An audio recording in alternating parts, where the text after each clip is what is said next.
Okay, y'all, I've only got 2 minutes, so listen quickly.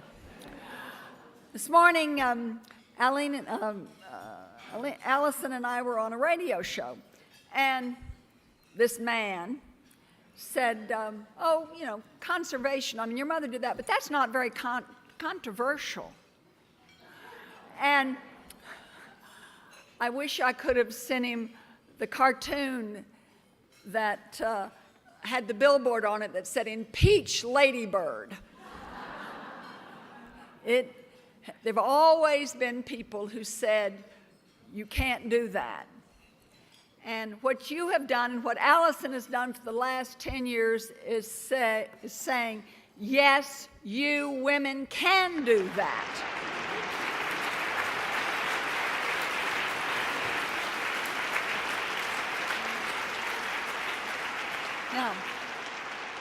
Now, Mother would have enjoyed her centennial year that we're celebrating now, and now she almost made it to 100. She was 94, and believe me, she lived every one of those years to its fullest.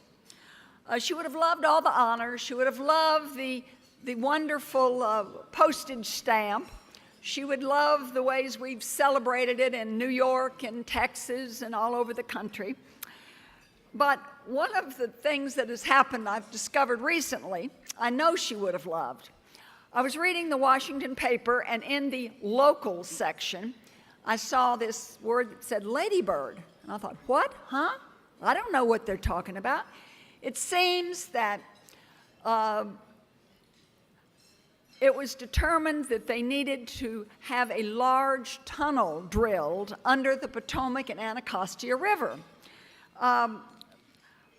Because they needed it to capture sewer water that flows into the Potomac.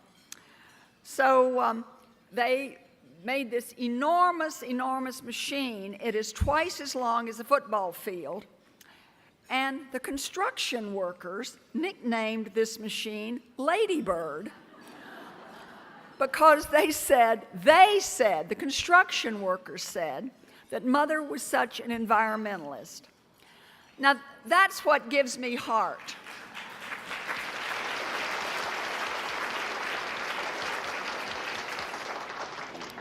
Now, clean water was a cause dear to my mother's heart, and she would love to know that she's remembered by those construction workers, particularly, because they're the ones that are going to make the difference, along with, of course, all of y'all.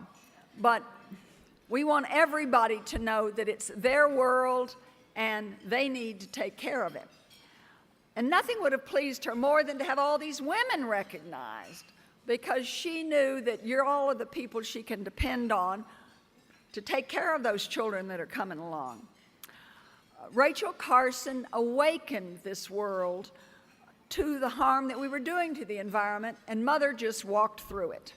But she was a wonderful cheerleader. She knew how to recruit people to her causes, people like New Yorkers, Lawrence Rockefeller, who my father sometimes teased and said she spent more time with Lawrence than she did with him, Mary Lasker, and of course, Brooke Astor. My father's inauguration in 1965 gave Mother the opportunity to focus on her causes. And she had grown up in rural East Texas without much parental supervision, and had made all of the flowers and the river and Caddo Lake her playground.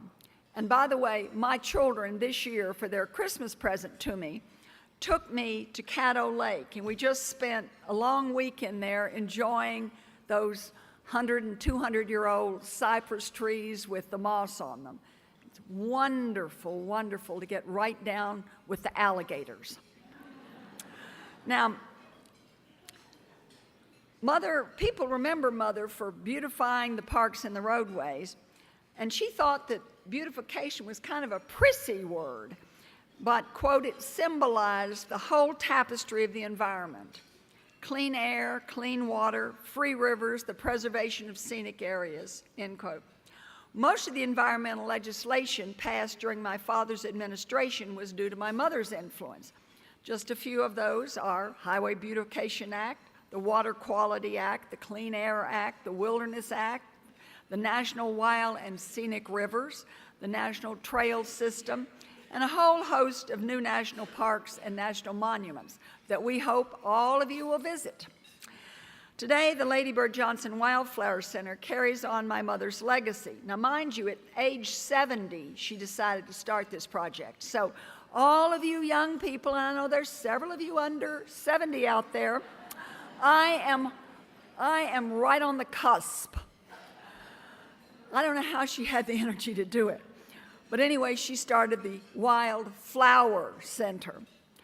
And she said, to quote her, she said, "Some may wonder why I chose wildflowers when there's hunger, unemployment, and the big bomb in the world. Well, I, for one, think we will survive, and I hope that along the way we can keep alive our experience with the flowering earth." The Wildflower Center demonstrates the beauty and versatility of native plants to nearly 100,000 visitors every year. It conducts research into prairie restoration, green roofs to better cool buildings, and native grass mixes for lawns.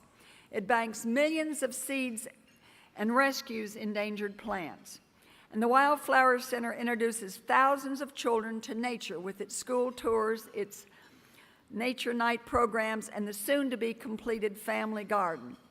Our nature areas can survive only if people care about them, and they won't care about them if they've spent all their time indoors. So thank you, this powerful force of women in conservation, for recognizing my mother, but more than that, for carrying on the work of protecting our environment and teaching people to care. Thank you.